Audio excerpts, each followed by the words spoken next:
The blade was inches from my neck before I felt it. Thankfully, I had my blonde curls clipped back today. Otherwise, I would have gotten an unwanted and unneeded haircut. I flung myself sideways, rolling over my shoulder and coming up on one knee to block the reverse strike with my jade knife. The over-the-head blow glanced off my knife and was knocked to the side, but the force of it reverberated down my arm in a wash of pain.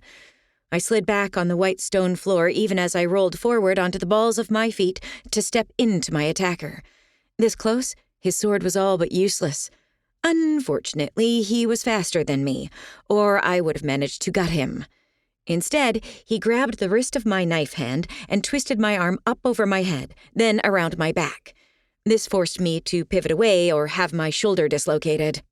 He pinned my knife hand, the wrist still painfully twisted between my shoulder blades. I had to rise up on my toes to lessen the pain of the hold. "Branson!" I screeched, completely forgetting the formality with which I was to address the swordmaster of the dragons. "I was meditating." He brought his blade up to my neck. I managed to get my left hand around his wrist, but had to practically lay my head back against his shoulder to avoid having my throat slit. "I don't think you're capable of such, warrior's daughter." Branson's voice was deep, his tone brusque. He was wearing traditional black training leathers with a laced vest that left his well-muscled arms bare. I twisted his wrist to try to get the blade away from my neck. His forearms were adorned with tattoos of water dragons, which I'd mistaken for snakes when I first met him.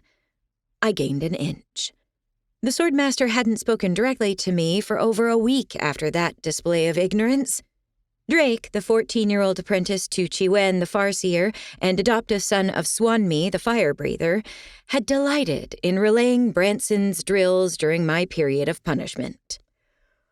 "Are your fingernails green?" Branson asked now, completely bemused.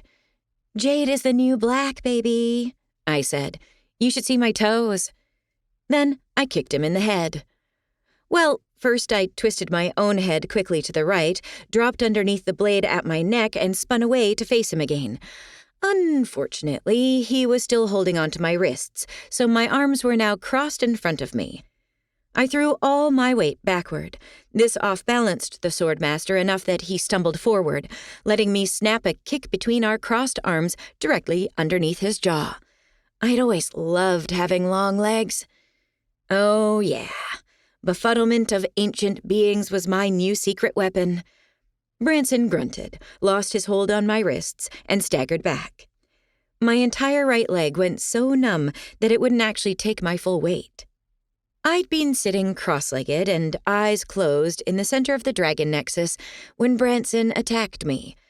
The circular room was supported by gilded columns, between which 9 ornately carved doors were situated. 2 archways stood across from each other, leading deeper into the nexus, to the residences of the guardian dragons, as well as the library and the training rooms. Still listing to the left, I raised my knife before me as I faced off with the swordmaster. I was wearing my standard uniform of printed t-shirt and jeans. And though my brand-new teal with white piping Liz Fluvogs offset my black and white, element of confusion top in an utterly cute way, I really needed to see about getting the shoes fitted with metal plates and toes. All the better to kick indestructible people in the head.